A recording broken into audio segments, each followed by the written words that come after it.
Alô! Pois é, estamos começando o podcast das estrelas. Eu sou o Leão Lobo e aqui o Leão Lobo não fala das estrelas, fala com as estrelas.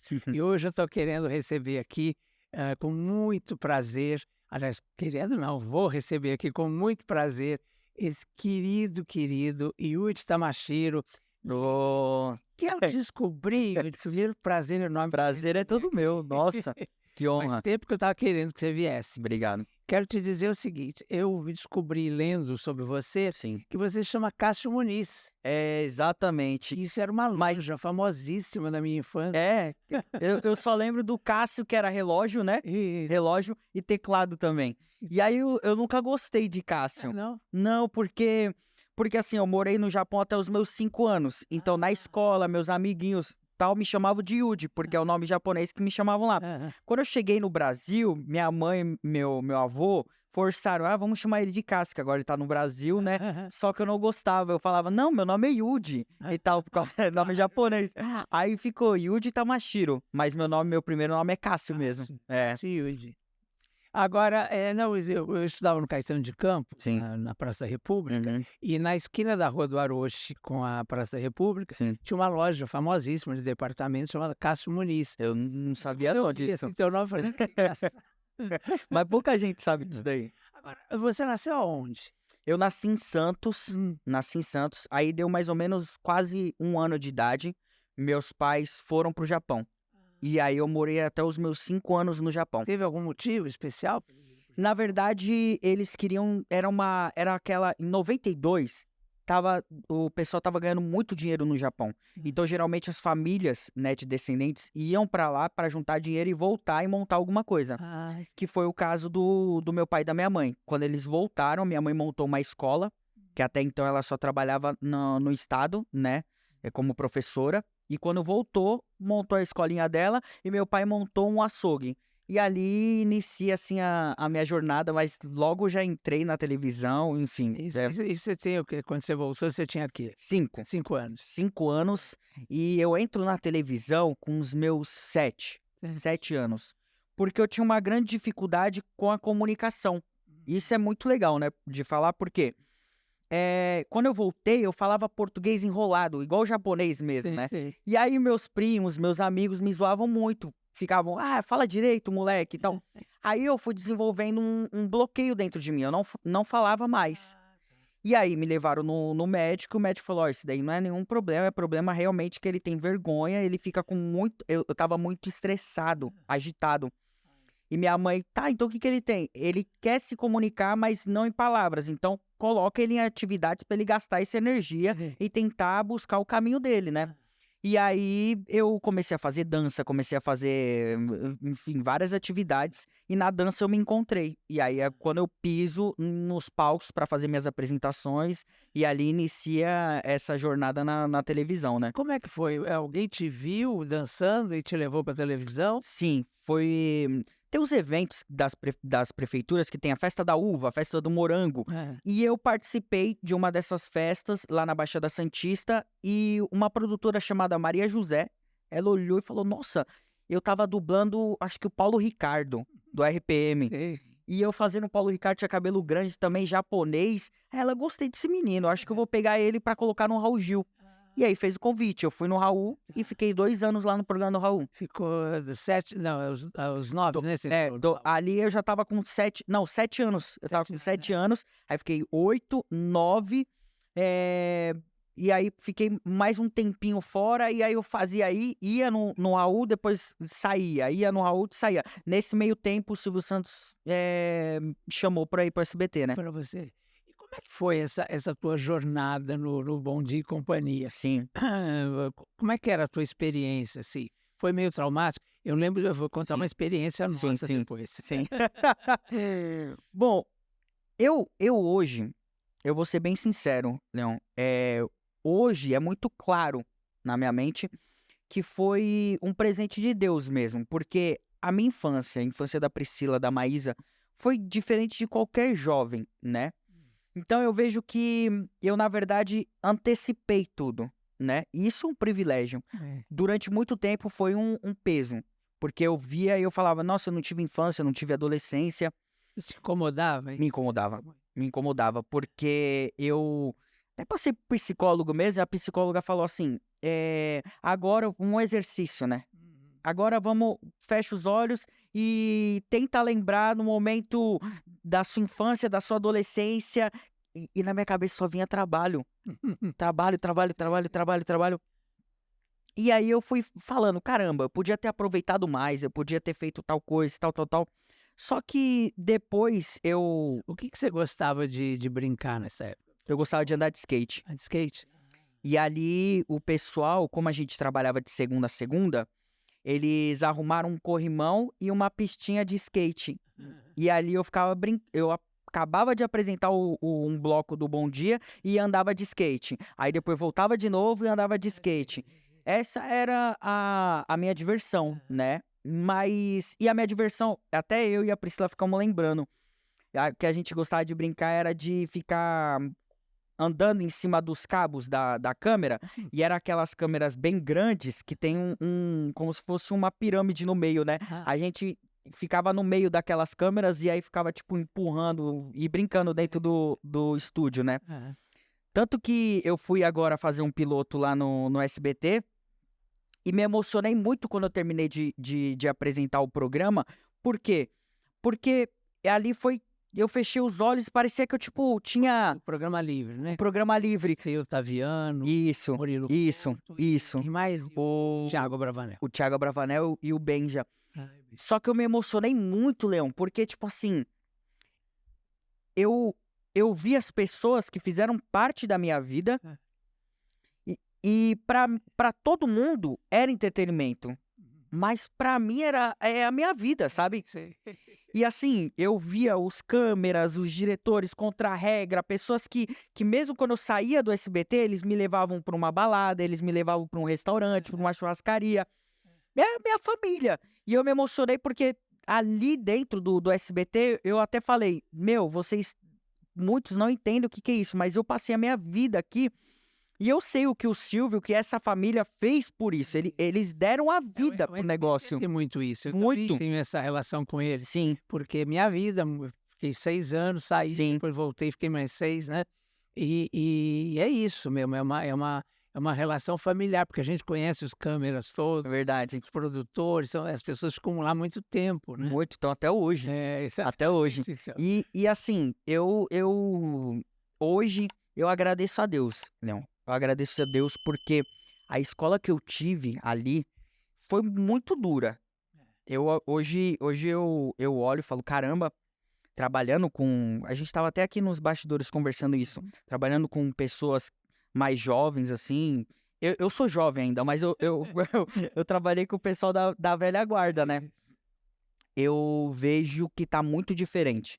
Na minha época, o próprio Silvio mesmo era muito severo quando ia conversar com a gente no camarim. Os outros diretores eram bravos também. Mas aí, com isso, eu fui criando uma casca. Eu fui ficando mais forte, né? E hoje eu tô muito mais preparado pra vida profissional, pessoal e até mesmo pra lidar com os problemas de família, né? Eu vou contar aqui pra vocês um momento que a gente esteve juntos, né? Sim. Nós viajamos para um evento em Santa Catarina. Isso. Né? E acho que era interior de Santa Catarina, né? E aí a gente teve que pegar um carro e ir até longe pra caramba. Floripa, para poder pegar o avião. E quando a gente chegou, o voo já tinha saído, né? Eu não lembro muito bem, mas só sei que... E aí ele tinha que fazer o programa no dia seguinte, não podia de jeito nenhum faltar, né? Porque a Silvinha era muito brava, Muito. né? E eu lembro do nervoso dele, né? Do desespero, e ele ligava para a Silvia para explicar, e ela falava alguma coisa que ele ficava mais nervoso ainda. É que ela tem, né? Ela tem um gênio muito forte, né?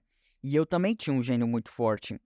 E ali, realmente, não é novidade pra ninguém. A gente brigava mesmo nos bastidores, um de xingar o outro, de discutir e tal. Mas hoje eu pedi desculpa pelo meu comportamento, ela pediu desculpa, nós choramos junto e tal. Ela foi ver o meu musical e tal. Mas foi muito importante essa fase. É engraçado, né? Porque depois que passa todas essas coisas, a gente vê o quanto é importante esses momentos acontecerem também na nossa vida, né? Porque hoje, quando eu me deparo com pessoas me tratando da mesma forma que eu era tratado naquela época, eu já sei muito bem lidar, né? Uhum. Eu sei a hora certa de me calar, eu sei a hora certa de me impor, Você né? aprendeu com Aprendi. Exato. o horror que foi naquele momento, Não, né? não, quem ficava assim no estúdio falava: Meu Deus do céu, nossa, vai acabar o mundo aqui dentro. Porque era Era punk. pesado, né? Era punk, era punk. E com a Priscila era Sim. assim também ou ela era Com mais tranquila? A Priscila, ela sempre foi no canto dela, né? Ela sempre foi muito fechada. Ela, assim, eu e ela, a gente ficava não só na hora do programa, a gente ficava o dia inteiro junto. Uhum. Porque geralmente a gente saía de lá e fazia evento junto. Ou fazia comercial, ou Ah, fazia tá. presença. Então, eu já não aguentava mais olhar pra cara dela. E a gente, as nossas brigas era realmente de irmão, assim. Sei. Tanto que eu chegava em casa, eu chamava a minha irmã, que é Yumi, de Priscila. Aí minha irmã ficava brava. E a Priscila chamava a irmã dela de Yudi, que era pior ainda. Mas, mas assim, eu tenho um carinho enorme pela Sim. Priscila. Eu até fico bravo quando algumas pessoas falam coisas que as pessoas não sabem que nós passamos, as pessoas não sabem o que nós deixamos para trás para hoje.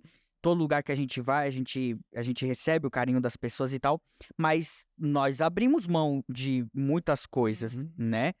E eu costumo compartilhar, Leon, que é mais fácil a gente ser sério todos os dias do que alegre todos os dias, Sim, é né? verdade. E vocês tiveram uma inversão, né? Sim, verdade. Ela começou em uma família evangélica, Evangélica. começou na É. igreja e tal, e hoje ela se abriu para o mundo, né? É. E você foi o contrário, né?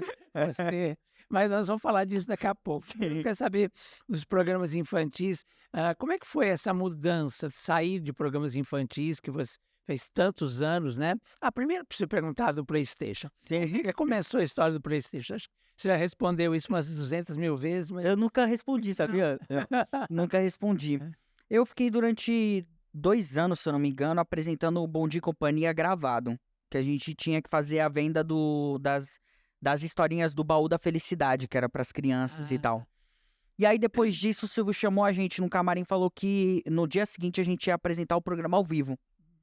E aí falou, ó, vai ter uma roleta com vários prêmios, aí tem as brincadeiras e tal, tal, tal. E aí, quando eu recebi isso, o meu sonho era ter um PlayStation, que até então eu também não tinha PlayStation. E eu falei, caramba, o PlayStation vai ter na roleta, nossa, que legal, então vamos dar bastante ênfase no PlayStation. Porque se eu quero, o menino que tá em casa também quer, né? E aí foi, quando toda vez que a gente rodava a roleta, a gente gritava, PlayStation, PlayStation, PlayStation. E aí as coisas foram acontecendo naturalmente. Mas o que marcou mais ainda foi uma conversa que eu tive com o Silvio, dentro do camarim, que o Silvio virou e falou assim: vocês estão apresentando super bem. Só que eu não quero ver um- uma criança falando como um adulto. Eu quero ver uma criança conversando com outra criança, eu quero ver um adolescente conversando com outro adolescente. Eu quero a verdade de vocês. E eu era muito novo, assim. Eu falo, minha verdade? O que ele tá falando, né, meu? Pensa aí daqueles. Abre a porta, fecha a porta e você sai a minha verdade. E aí eu lembro que eu tava descendo a serra, porque eu morava na Baixada Santista ainda, e eu morava numa comunidade ainda. Aí quando eu desço lá, a minha rua era uma biqueira, né, de droga. E ali a molecada ouvindo funk, era uma outra realidade, que as pessoas não sabiam que eu vivia aquilo, né? E eu falei assim, a minha verdade, a minha verdade, a minha verdade é isso daqui. Aí dormi, acordei e fui apresentar o Bom Dia. Aí quando eu cheguei pra apresentar o Bom Dia, eu fiz o funk do Yudi, que era 40028922. É o funk do Yudi que vai dar PlayStation 2. Isso daí começou que na época era o viral, né? Através da televisão. Isso, todos os lugares que eu ia, o pessoal falava, nossa, é o funk do Yudi. Aí, meu, todo mundo cantando e tal. E aí eu fui ver da importância da visão do Silvio em cima da nossa Sim. carreira. Sempre, né? Eu encontrei a minha verdade. É. Naquele momento, e também não era só a minha verdade, era a verdade de milhões de brasileiros que não tinham condições de ter TV a cabo, né? E que o pai ia trabalhar, a mãe ia trabalhar, ser diarista na casa de outro, e ele ficava sozinho em casa, né? E ele gostava de um funk, ele gostava que era a realidade dele, e aí teve essa conexão. O que me emocionou, é muito, muito importante a gente compartilhar isso, que hoje eu converso com os jovens, é muito rápido assim, e eles acabam não registrando no profundo.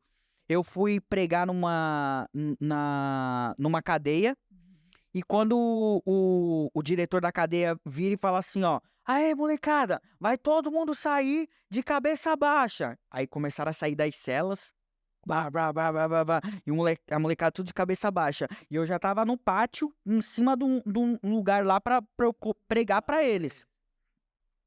Quando os moleques levantaram a cabeça e me viram lá, PlayStation, a cadeia inteira gritando PlayStation, PlayStation, PlayStation. A cadeia revirou, meu. Aí eu comecei a ficar emocionado assim, sabe, Leão? E eu falei assim, caramba, olha que louco. Isso. Olha como Deus faz, né? Até ontem era entretenimento e hoje é uma porta aberta para eu ser voz para essa molecada. E aí a minha vida começou foram esses momentos que fizeram eu entender que eu não perdi minha infância e minha adolescência. Foi um investimento para salvar vidas através da palavra, sabe, Leão? Entendi. Tipo, fez sentido. Aquele sofrimento, eu vi, pronto, eu não tenho como viver minha infância mais, eu não tenho como viver minha adolescência, mas eu tenho como viver o hoje, né? E você falou uma coisa importante. Você falou assim, eu morava numa comunidade. Eu Sim. não sabia disso. Sim, E você falou que tinha biqueira de drogas e tal. sim. E, de certa forma, quer dizer, você ter ido para a televisão Uhum. te tirou disso, Tirou, né? Pelo menos naquele momento. tirou, Não é isso? tirou. Foi uma salvação. Leão, as pessoas não conhecem a minha história nem a história da Priscila, né? Uhum. A Priscila veio de Itapecerica da Serra. Isso. Eu vim da Baixada Santista, da comunidade de São Vicente. O meu primo morou praticamente a vida inteira comigo. E o meu primo dividiu o mesmo quarto que eu. Minha cama era colada com a dele. E meu primo foi preso por tráfico de droga. Então era a minha referência, meu primo. Entende? Eu tinha ele como um irmão, assim. Era a minha referência de força, sabe, você sempre se inspira no seu primo, o mais próximo. E eu via ele saindo pra ir pros bailes, cheio das meninas já, com dinheirinho e tal. E eu não imaginava que era tráfico de droga, né? Quando ele foi preso, isso impactou demais a minha vida. Tanto que tem várias histórias de eu chegar pra figurinista do SBT e falar assim, eu quero vestir essa camiseta. E os moleques lá da Boca tinham me dado uma camiseta escrita CRT, Comando da Rua do Tráfico. E eles me prometeram que se eu usasse a camiseta no programa Bom Dia e Companhia, da facção deles, eles iam me dar um chinelo da Steel, que era de uma marca lá da Baixada Santista. Olha a nossa cabeça, uma realidade que ninguém imaginava. Exatamente. Entende? Eu lembro minha mãe saindo chorando, falando, meu filho, pra Camila, figurinista, ele não vai usar isso, ele tá louco e tal. Por quê? O pessoal não sabia. Entende? O pessoal nem imaginava, porque a gente passava uma imagem de riquinho, sabe? A gente passava uma imagem que não era real. E eu fui criado dessa forma, as pessoas me olhavam e falavam assim, ele tem o mesmo dinheiro que o Ratinho, que o Celso Portiolli, tá? E não era. Eu, quando entrei no SBT, bem no comecinho mesmo, acho que a gente ganhava R$2.000. Só que minha mãe não tinha mais, já vivia trabalhando comigo, meu pai também, e meu pai era feirante, aí depois aí eu comecei a fazer outros trabalhos, não fazia sentido meu pai continuar na feira ganhando o pouco que ele ganhava, minha mãe trabalhando, ganhando o pouco que ela ganhava, entende? Então, assim, foi uma mudança muito radical, assim, na nossa vida. Quando é que você passou a ganhar um grande salário, né? Depois de uns 3 anos, 3, 4 anos. Porque, assim, até então, o SBT não abria muito espaço para ter porcentagem dos merchants. E depois, eu até agradeço o Celso Portiolli que ele deu uma ajuda pra gente, entende? E direcionou a gente nisso lá dentro. Então, assim, eu falo, eu conheci um SBT em uma outra fase, onde tinham muitas loucuras que aconteciam ali e tal, mas também tinha muita gente olhando pra quem tava embaixo, sabe? Que ajudava. Eu fui muito ajudado. Não só pelo Celso, o Ratinho. Meu, o pessoal via o nosso esforço lá. Então eu sou muito grato por tudo. Legal isso. Agora, como é que foi essa transição desse apresentador infantil para música? Você sempre gostou de música, pelo... Sempre. Eu sempre trabalhei com a música. A música sempre foi um jeito de eu extravasar, né, Leão? Uhum. E assim, uma coisa, antes de eu sair do SBT, eu fui conversar com o Silvio no Jassa. E eu conversei e falei, Silvio, eu quero uma nova oportunidade. Eu preciso fazer essa transição, né? Só que ele já tinha feito um teste comigo, com a Priscila, no Cantando no SBT. Quando a Hebe saiu, nós entramos no horário dela. A gente tava dando audiência. Só que o comercial a gente não tinha, porque a gente era mini skin, eram comerciais pro horário da manhã. E a gente era criança, né? E a audiência tinha mais o comercial caído. Ai. E ele falou, Yudi, você tem talento. A gente vê que você tá pronto pra isso. Só que você tem... as pessoas te enxergam como uma criança ainda. Não tem como fazer essa transição. Aí ele falou, o único lugar que eu tenho pra te colocar é nas Chiquititas. Aí eu falei, mas não. Aí vai sair do Bom Dia pra ser o Kokimoto, não dá, não vai ficar elas por elas, né? Não dá certo. Aí ele, não tem o que fazer. Aí eu falei, então, Silvio, eu tô aqui te agradecendo a oportunidade. E eu gostei muito da parte do Silvio como homem mesmo.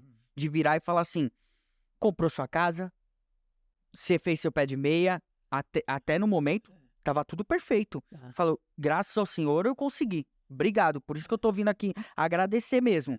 Aí ele falou, agora entenda o negócio. Leão, eu só fui entender depois de anos, há pouco tempo atrás. Ele falou isso que eu guardei pra minha vida. Ele falou, agora você vai aprender a ser artista.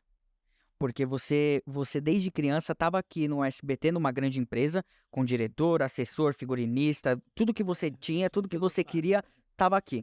É um mimo, de Um certa mimo. forma, né? Agora você vai ter que levantar um projeto, agora você vai ter que correr atrás de patrocinador, agora você vai ter que procurar uma grande emissora, um lugar para você colocar, expor seu produto, e depois fazer a mesma coisa. Mas vai ser bom, porque aí você vai entender que o grande artista não é aquele que sabe só cantar, apresentar e tal. O grande artista sabe vender o grande artista. Então vai ser um tempo de amadurecimento. E o dia que você estiver pronto, você estiver mais maduro com a sua família e tal, aí a televisão a gente vai estar sempre de portas abertas, sabe? Naquele momento eu fiquei revoltado. Eu falei, esse cara não sabe de nada, saí de lá revoltado, porque eu falei, caramba, ele não quer me dar oportunidade. Mas com a minha imaturidade, eu não enxergava que realmente ele estava certo, né? Mas para mim, hoje, eu vejo muitas palestras, eu dou palestras também. Tudo que esses caras falam, o Silvio já me falava quando eu era criança, sabe? No camarim, de uma forma bem prática, mas era o que realmente acontecia e o que acontece até hoje, né? Porque ele aprendeu ali. Aprendeu ali. Rua mesmo. Exatamente. Exato. Agora, quais foram os desafios aí de crescer sob os holofotes? O que isso te prejudicou, de certa forma? Assim, porque aquilo que ele falou, você estava protegido ali e tal, e assim, o Brasil inteiro te conhecia, tanto é que você foi no presídio, Sim, né? sim. Emocionou todo mundo lá. Porque, quer dizer, era um holofote muito grande em Sim. cima de você. E aí, de repente, você perdeu isso. Como é que isso te tocou, essa transposição? A fama, assim, ela nunca passou, por mais que eu tenha tido altos e baixos. Porque eu acho que quando você faz parte da infância de alguém, é algo muito forte. Todo dia que eu saio na rua, eu sei que eu vou ser reconhecido. E eu agradeço muito por isso. Mas o que mudou muito depois de ter saído do SBT foram as pessoas mais próximas. Porque quando eu apresentava o Bom Dia, era na época do Nextel, lembra? E todo mundo com o radinho me mandava, bom dia, Yudi, tô te assistindo aqui, nossa, tá divertido e tal. Depois que eu saí do SBT, passaram meses, Aí um ano, não recebia nenhum alerta, nenhuma ligação, e aí já não me chamavam mais pras festas, já não...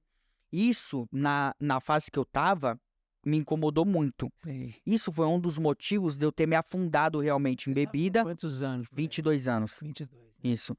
E aí, o que aconteceu? Já que não queriam mais me dar camarote, não queriam me chamar pras festas, eu tenho dinheiro. Então, eu vou fazer as festas. Eu vou pagar os camarotes. Eu vou entrar nos lugares. E aí foi quando eu comecei a me afundar. Porque eu já não queria trabalhar, porque eu queria aproveitar minha adolescência. Sim. Entende? E já estava adulto, mas eu queria aproveitar a adolescência que eu não podia aproveitar. E meus pais perderam o controle. Eles simplesmente fizeram assim: ah, quer aproveitar? Meu pai e minha mãe, eles sempre tiveram uma vida muito humilde. Não. Por mais que a gente tava subindo, ganhando dinheiro, meus pais continuaram com a vida simples deles, sabe? Lembro. Meu pai japonês, bem pé no chão assim, esse daqui é meu, esse daqui é seu, filho. Meu pai simplesmente pegou o cartão e falou assim, ó, você não é o bonzão? Aí, tudo que você ganhou durante a sua vida tá aqui, ó. Tá aqui. Aí eu falei, é isso mesmo. Aí meu pai, você não é o adulto que sabe tudo? Então pega aqui seu cartão. Peguei, pum, pum, pum, pum, comecei a passar. Vários lugares, comecei a viajar, e aí eu fazia festa, levava todo mundo. Ah, vamos pro restaurante, pagava pra todo mundo. E foi. Toda a minha vida, passei trabalhando, todas as oportunidades que eu tive, em 2 anos, 3 anos, eu gastei tudo. Até o dia eu passei o cartão no restaurante japonês e não cantou mais. Nossa Senhora. Aí eu ligo pra minha irmã, falo, Yumi, não cantou o cartão aqui. Ela falou, Yudi, acabou tudo. Aí eu parei e pensei assim, acabou? Como assim? Você tá falando uma coisa que tá aí no olho do furacão, Sim, que é a história da Larissa Manoela, né? sim. Que foi exatamente o contrário, né? Que os pais dela fizeram, pegaram o dinheiro dela, usaram, né? E se transformaram numa empresa, que já é uma coisa estranha, Uhum. porque o dinheiro era dela, né? Menor de idade, não podia ser colocado numa empresa, porque ela não pode responder pela empresa, né? Uhum. Então ela não podia usar isso. Então, segundo uma advogada que eu vi falando aí sobre o assunto, isso não poderia ter sido feito nunca Sim, com o dinheiro dela. Tinha que ser guardado como seu pai fez para você, sim. ou para ela, no caso, né? E agora está dando esse bochicho aí, o Brasil inteiro falando sobre isso. Eu tenho a minha opinião, eu que acompanhei, acho que você também Sim. conviveu com ela lá, Uhum. era muito diferente da Maisinha, né? Uhum. A Maisinha, os pais dela sempre foram abertos, sempre Sim. foram, né? Umas pessoas muito legais e tal. Os pais da Larissa sempre foram fechadões, Uhum. né? E a gente não sabia. E ela parecia assim, sempre programada, né? Uhum. Eu entrevistei várias vezes. Sim. Você fazia uma pergunta, ela já tinha a resposta na ponta da língua. É. Parecia a Sandy, junto lá com a Noeli, né? Aquela coisa pronta. Assim. Eles olhavam para a mãe, ou, né? E ela também, ela parece que já tinha tudo decorado, É. né? Aquilo me incomodava muito. E agora a gente está vendo aí onde acabou isso, né? Porque acho que aí, de certa forma, ela teve a mesma coisa que você. Uhum. Ela teve um rompante, Sim. porque ninguém aguenta esse tipo de coisa, É. né? Só que no teu caso você tinha mais liberdade, ela não. Como é que você vê tudo isso? É muito... É difícil falar, né? Mas orientação, eu posso falar assim da fase que eu vivi ali no SBT. Não só eu, como a Priscila, os pais eram orientados Uhum. pela diretoria, enfim, por outros profissionais, até mesmo outros apresentadores e tudo mais. A Maisinha também teve muito apoio da Silvia, né? A Bravanel. A Larissa Manoela teve também o apoio de toda a diretoria, a equipe e tal. O que eles falam, que eu lembro muito bem, Leão, bem na minha fase, o que o próprio Silvio falou isso para os meus pais e depois outros profissionais chegaram. Tem que proteger os seus filhos, né? Qual que era o medo de todo mundo que cercava os meus pais? De eu engravidar uma menina, né? E eu já ficava com mulheres bem mais velhas, né? E a menina vai, mete um golpe em mim e tal, e pega tudo. Então, vamos proteger o patrimônio dele? Eu, a vida inteira, eu fui emancipado com 16 anos também. Então, a empresa era exatamente da mesma forma que tá ali da Larissa. Uhum. Só que eu tinha 1% da minha empresa, Ah, tá. entende? Mas isso é para proteger patrimônio, Entendi. entende? Esse é um ponto. Esse era no meu caso, né? No meu caso, proteção de patrimônio. Uhum. E outra coisa, eu olho, isso é o meu caso. O meu pai e minha mãe, eles abriram mão da vida deles para viverem a minha vida. E as pessoas costumam falar assim: ah, mas eles estavam surfando a onda, o moleque estava trabalhando e os pais. Não. Meu pai e minha mãe trabalharam muito comigo em todos os lugares e dor de cabeça. Lembro, viajando com você. E é uma responsabilidade, Leão. Eu lembro, pô, eu fico emocionado porque, tipo assim, meu pai era feirante, Leão. Eu não tinha nenhuma experiência nessa área. Minha mãe professora. É. E de repente senta na mesa com os grandes empresários e oferecem tudo e pau, que não sei o que, não sei o que, não sei o que. Eles simplesmente fizeram o que eles tinham ali na mão, sabe? Eles deram o melhor deles naquele momento, Sim. né? Essa foi a atitude dos meus pais. Só o que me preocupa? Larissa Manoela, será que ela tá pronta pra ali dirigir a sua vida sozinha? Ela parece muito segura. Por quê? Por né? quê, Leão? Isso eu consigo compartilhar com vocês, porque assim como nós tivemos uma infância e uma adolescência totalmente diferente de outros adolescentes, nós tivemos uma vida totalmente diferente. Eu sei apresentar, eu sei me vender, eu sei correr atrás, eu sei dirigir uma grande equipe, eu sei tudo isso. Mas as coisas simples da vida eu deixei de fazer, porque eu estava trabalhando. Coisas simples da vida, por exemplo, de pagar uma conta. Coisas simples, por exemplo, de coordenar uma casa. Coisas simples da vida, de você realmente coisas que as pessoas aprendem no processo da vida, entende? Essa é a minha preocupação. E até mesmo eu aprendi na dor. De confiar nas pessoas. Essa frase da mãe dela, eu queria que ela não aprendesse na dor e tal, é uma frase até do padre Marcelo Rossi, Sim, né, que ele dizia assim, quem não aprende no amor, aprende na dor. na dor. Ela pegou essa parte dessa frase, que eu acho que é uma frase de efeito, Sim, né? Porque também tem essa coisa, né? Você fala assim, os pais sempre querem o melhor para os filhos. uhum. Nem sempre é assim, né? Não, A grande parte dos brasileiros não sabe quem é o pai, exato. não é? Então, É que pais é pais, né? eu entendo a Larissa e eu entendo os pais. Eu acho que é um tempo que eles vão ter que viver, porque eu vivi isso, né? É, E olha que louco, meu. Olha que louco esse negócio. A Priscila, evangélica. isso. Aí agora ela continua evangélica, só que não tá mais no mercado gospel, digamos, Isso. né? Agora eu, vida louca, É. causei tudo, quem é dos bastidores sabe das loucuras que eu fazia e tal, hoje evangélico. Você fala muito de loucuras que eu fazia. Que loucuras que você fazia? Ah, eu fazia bastante. Eu fazia bastante. Que mulheres, tudo bem, ok, né?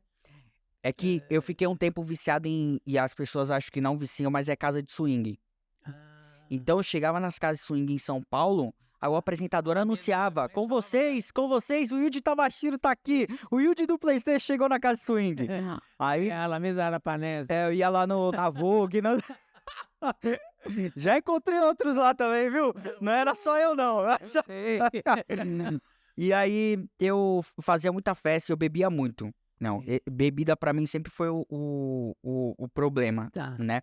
E eu arrumava muita Que você confusão. bebia uísque? Whisky, sempre foi whisky. Sempre foi whisky. E eu, com os meus 21 anos, eu fui parar no hospital. Nossa. Meu fígado já tava zoado. E aí o médico perguntou, mas o que aconteceu aí? Não tô entendendo. Por que tá tão... Meu, você tá quase... Daqui a pouco você tá com cirrose, moleque. Quantos anos você começou a beber? Eu falei, uns 14 anos. Mas o quê? Eu já tinha condições e os caras me davam, era garrafa de uísque. Então eu Entendi. macetava. E aí com a bebida eu ficava muito agressivo, porque eu sofria... Todo mundo fala que é engraçado, né? Mas eu sofria muito bullying. Por quê? por causa do PlayStation, porque eu apresentava um programa infantil, porque eu era japonês, porque era quase um anão, porque... Então, assim, minha vida sempre foi em torno de bullying, Sim. entende? E não era bullying só por uma comunidade, era bullying em todo lugar que eu ia. Entende? Era papo de eu chegar na balada, tô na balada, e daqui a pouco eu ia pro banheiro, os moleques me pegavam no colo e ficavam um jogando pro outro. Entende? Aí tô comendo num restaurante, os caras chegavam, já tava na mesa do lado, bebendo uma garrafa de vinho, já ia zoava, dar tapa na minha nuca, já... Entende? Sei. Então, essas situações foram deixando eu meio revoltado. E aí eu tô a coisa dos holofotes que eu falei, quer dizer, essa coisa de te apresentar para o Brasil inteiro te tornou íntimo do Brasil inteiro, né? E eu vivi muito Você isso. pagou o preço. Aí toda vez que eu bebia, eu arrumava muita confusão. E assim, eu agradeço muito a Deus, porque realmente eu tive vários livramentos. Vários, de chegar a polícia, Drogas nunca. Droga não. Droga não, e agradeço muito os meus primos, que não era só o Júnior, esse que morava comigo, a minha família também tinha baile funk na Baixada. Então a droga eu sempre vi como uma desgraça dentro da minha família, Entendi. entende? Então eu sempre ficava assim, e meus primos sempre falaram, você não vai se envolver com isso, você é artista. Você é artista. Sim. Então assim, por mais de loucura que meus primos fizeram, pelo menos eles Te proteger. me protegeram, entende? Até pelo mal deles, eles estavam... Eles viam um negócio diferente, sabe? E assim, eu já tive problemas muito pesados, Sim. não, muito pesados mesmo, de chegar e ter que acionar outras pessoas para poder falar. E minha prima Thalita me ajudou muito, que hoje tá em Portugal. E assim, aí ó, confirmou a Siri. Mas assim, são problemas que realmente não dá para compartilhar aqui, mas que foi muito sério, assim, que moveu muita gente. E Mas por causa da bebida? por causa da bebida e por causa de mulher. Eu tive muitos problemas com isso. Muitos. Porque você acha que você é o super-homem. Entendi. Você tá na adolescência, Pegar você todo. tá ali, você pega todas, você pega... Só que a gente esquece que tem a lei de Deus e tem a lei dos homens também, né? E tem o pessoal que tem umas famílias pesadas. Sim. E aí você acaba se envolvendo... Você passou por chantagem, essas coisas? Chantagem não, mas foi mesmo saber se estava certo ou estava errado, né? Entendi. Então, são nesses momentos que você fala, caramba, o que eu tô fazendo com a minha vida, sabe? Não. E eu realmente, o que mais me machucava era entrar dentro de casa e não ver mais o orgulho do meu pai e da minha mãe, sabe? Porque desde criança, eu era o orgulho da minha família. E você entrar na sua casa, e eu sempre respeitei muito meu pai e minha mãe. Eu nunca trouxe nada de... Os meus BOs eu resolvia na rua e meus pais me criaram dessa forma. E aí eu entrava dentro de casa assim, meus pais já preocupados e não tinha mais aquela... E eu falava, mano, o que eu tô fazendo com a minha vida? Não. E é muito louco isso, porque...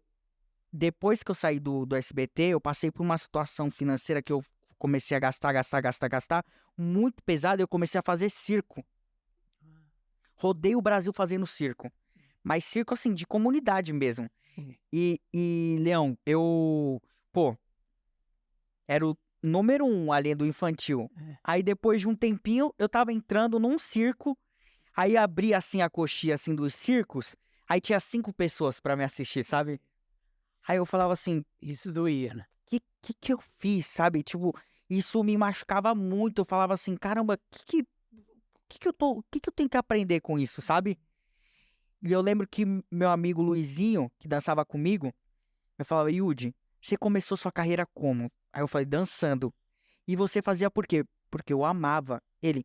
Então agora você vai subir nesse palco e vai dar o seu melhor, e essas 5 pessoas vão achar o show maravilhoso. E ali eu passei 2 anos fazendo isso, sabe, ô Leão? Mas assim, foi muito importante pra mim esse tempo. Porque aí cada circo que eu ia era um aperto no coração. E assim, ele nem sabe disso, mas isso me chocou muito, Leão. Teve um dia que eu tava... lembra do que, rapaz? Né? Eu fiz um circo, tava o que. E depois os caras falaram, vai lá pra dentro do trailer. Mas o circo bem pobre mesmo, sabe? E eu passando por tudo aquilo na minha cabeça. Aí quando eu entro no trailer, tava o Dedé lá dentro. Oh, querido. Eu olho assim e falo, caramba, mano. A vida é muito ingrata mesmo, sabe? A gente vai passando, a gente passa por tantas coisas. Se a gente não plantar novamente, as pessoas esquecem da sua história. As pessoas esquecem o que você já fez. As pessoas esquecem O Silvio fala isso. que você... 6 meses fora da televisão, ninguém mais lembra de você. E foi o que aconteceu comigo, Léo. Foi o que aconteceu comigo. Quando eu vi o Dedé, porque eu via meus pais, eu não vi o Dedé fazendo, mas eu vi os meus pais falando, nossa, Dedé, e tal. E eu ver o Dedé dentro daquele trailer ali, eu falei, caramba, Senhor, como esse meio é pesado, sabe? Mas foi importante para eu dar valor em cada conquista de novo. E aí você estava gastando ainda, você ganhava... Eu já não tinha mais nada. Eu pegava ali e pagava umas coisas e tal. Mas foi muito importante. E isso serve de exemplo para vários artistas que começam criança, né? Porque é difícil demais se manter. É difícil de falar, mas aqui. Estamos falando agora, aí estão falando muito de uma lei. Sim. A lei Larissa Manoela, justamente por causa da história dela, né? De ter uma lei que proteja as crianças, né? Dessa, tudo isso que você falou e de tudo isso que estão falando aí da Larissa, né? Para que tenha uma proteção, que esse dinheiro seja guardado para a vida, né? Para depois, né? Para estudar, para... Enfim. Porque não é normal criança trabalhar nessa idade. Mas como é artista, as pessoas acham que é normal, né? E aí as crianças trabalham, e a gente é testemunha. Eu fui testemunha de quando você trabalhou, eu fui testemunha de quando a Larissa trabalhou, Maisinha. Conheci Maisinha com 3 anos, Larissa com 4, você... Sim. Eu tinha 9. Então, essas coisas são muito importantes, né? Eu acho que... agora, como é que você conseguiu sair da bebida? Leão. Saiu, né? Eu Espero. saí. É clichê, né, Leão? Mas foi Deus mesmo. Sabe quando, Leão, você tá num... eu já não tinha mais saída, sabe? Meu, eu tinha contatos, eu me aproximava de pessoas grandes, as pessoas olhavam e falavam assim, esse menino tem talento. Mas as pessoas olhavam e falavam assim, mas nossa, caramba, é um talento desperdiçado esse menino. Tinha tudo e aí arruinou tudo. Já não tinha mais credibilidade, não tinha nada, sabe? E aí isso me dava um nervoso, porque eu trabalhava, eu corria, fazia e não acontecia. As pessoas ficam só com um foco ali, só naquilo que é ruim, né? Exato. Aí o que aconteceu? Eu falei, o que eu tenho nas mãos? Eu sei cantar, então eu vou começar a fazer show na noite. E aí comecei a fazer show na noite. Na noite, até que eu cheguei numa balada aqui pra fazer show. Aí tinham 3 meninos, de terno, gravata e uma bíblia. Aí quando eu tô ali na porta, eu vou conversar com os meninos. Aí os meninos viram e falam assim, ó, Deus parou a gente aqui pra falar com você, você precisa entregar sua vida a ele ou vai ser tarde. Aí eu falei assim, faz o seguinte, entra aí que